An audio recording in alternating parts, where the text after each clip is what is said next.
We are going to finish up the Handel Sonata in D major today. This is the second movement, and we are starting at measure 57 and working all the way to the end. Great news about this section is you are mostly in first position. There are some parts in third, but for the most part you are in first. There are some fast, tricky things though, so we're going to look out for those as we go through this. So go ahead and mark 57 is third position. We were not previously in third, so we're going to want to mark that. And this should look very familiar to you. This is the beginning.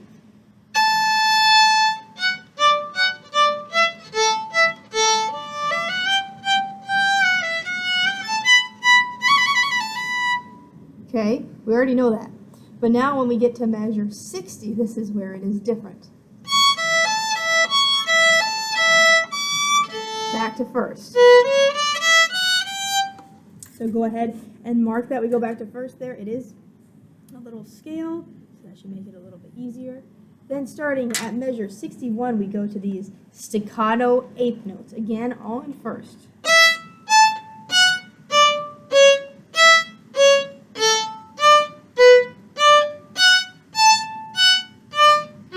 So very short, right? You're obviously, because they're staccato, you're stopping your bow as you play each note, in between each note. Really, really crisp there as you go through those. All in first position, bow never leaves the string. Measure 63, just a little scale, little D major scale. Cool part. It sounds awesome. Actually, it's pretty easy compared to a lot of this stuff. Should be a piece of cake, just a D major scale. Measure 64, staying in first position, but there's a lot going on here. So there are some interesting fingerings that I'll get to in a minute, but from 64, sounds like this.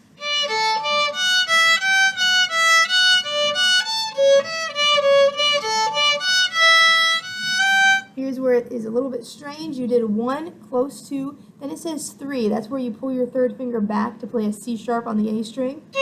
You might have noticed in this piece they do that a lot, and it makes sense to do this where if you have a note that is not directly across the string, so for example, G natural, right across would be C natural, but you want C sharp. So instead of picking your finger up and moving it, they have you just use the other finger and scrunch it right back next to it, okay? Both are possible options, but they have suggested you do the other, the crossover with a different finger. And to me, it actually makes it sound a little bit nicer, sounds a little smoother. And it's a good skill to have, because sometimes you'll be in a situation where you definitely have to do that. So you're going to go 3, then use 2 for it.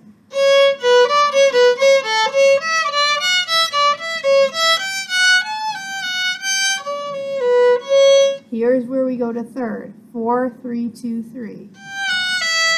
And then right back to first. So go ahead and mark that in measure 67. You go to third just for a brief moment. And then back to first where it says open D.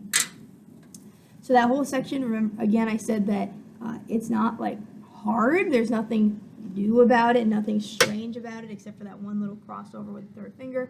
But what makes this challenging is that it's a lot of notes in a very short period of time. So you have to really have them under your fingertips, practice this so that you really can play them accurately and at a good tempo.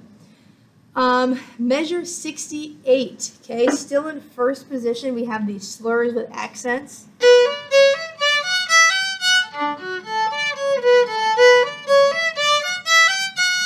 Okay, still in first here.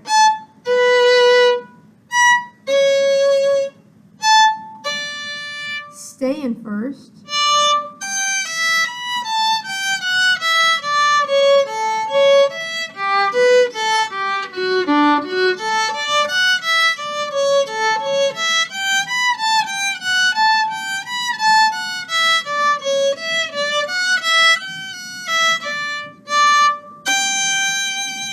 Now here's the part where we go to third for a little bit longer, actually for the rest of the piece except for one note. This is in measure 75. The second note goes to third, and you're going to stay up there for the rest of the piece except for one little note where you pop back to first. So 3, stay up there.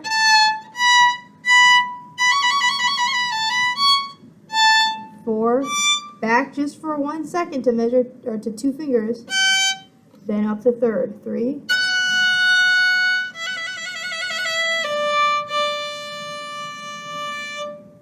Okay, a couple of trills in there. We've gone over this already, but I'll just say it one more time in case you've forgotten.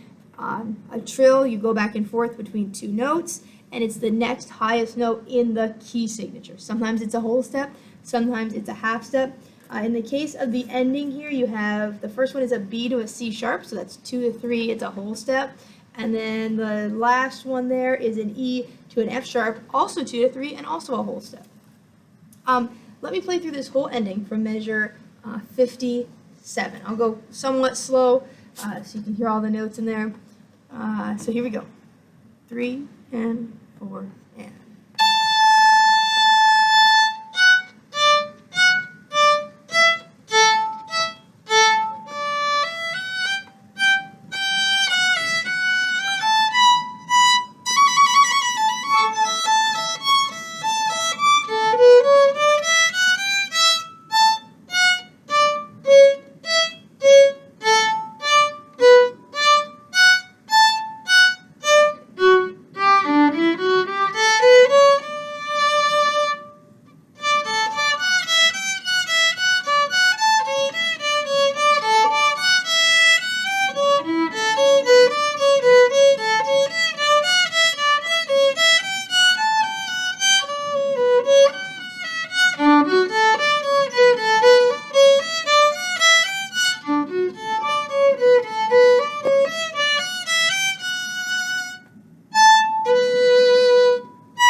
Alright, so we have covered the whole piece now. So in terms of putting it all together, if you look at this big picture, I think I said at the beginning, when we started working the first little section up there, measure 1 through 20 or whatever it was, that this is a level 5, and there are a lot of things about it that are easier than your typical level 5. It's in like a normal key signature, the key signature that we really like as violinists actually.